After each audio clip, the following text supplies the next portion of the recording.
তাতে আমাদের আবাসনের একটা প্রাইভেসি তো থাকে, যেটা আমি বললাম ছাত্রছাত্রীদের যে অসুবিধা, আরো অনেক বয়স্ক লোক আছে, অনেক সময় চিৎকার চেঁচামেচি করলে অসুবিধা, এই দিকটা আপনারা দয়া করে একটু লক্ষ্য রাখবেন, যাতে আমি প্রয়োজন ছাড়া এখানে অবস্থান করব না।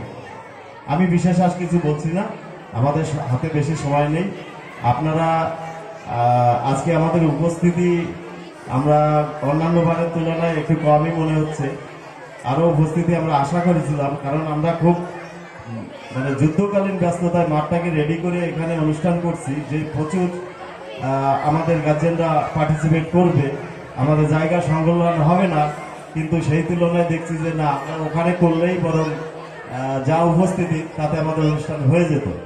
তা আপনারা কেন যে এই সাংস্কৃতিক অনুষ্ঠানটাকে, আপনাদের ছেলে মেয়ে যে সাংস্কৃতিক অনুষ্ঠানে পার্টিসিপেট করছে, হ্যাঁ অনেকেই দেখছি যে পার্টিসিপেট করার না, কেন করার না? আপনার বাচ্চা যদি নাচতে না পারে ভালো করে, যদি ভালো গান গাইতে না পারে, তবুও তাকে ডান্সে তোলার চেষ্টা করবে, তাহলে দেখবেন বাচ্চার অনেক মানসিক বিকাশ হবে।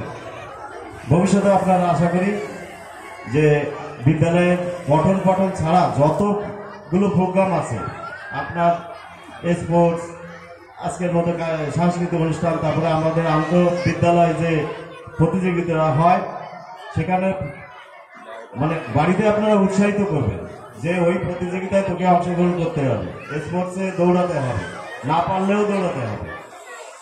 বাচ্চার মানসিক বিকাশের জন্য আপনারা এই দিকটা, পড়াশোনার পাশাপাশি এই দিকটা একটু লক্ষ্য রাখবেন। আর বাচ্চাকে আপনারা বাড়িতে সবসময় পড় এরকম করবেন না, তাকে খেলাধুলার সুযোগ দেবেন, 10 মিনিটের জন্য হলেও টিভি দেখার সুযোগ দেবেন, মোবাইলটা বেশি সময় দেবেন না।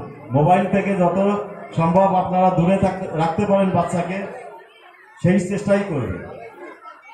আমি আর বিশেষ কিছু বলছি না, সকলকে আরেকবার অভিনন্দন জানিয়ে আমি আমার বক্তব্য শেষ করছি।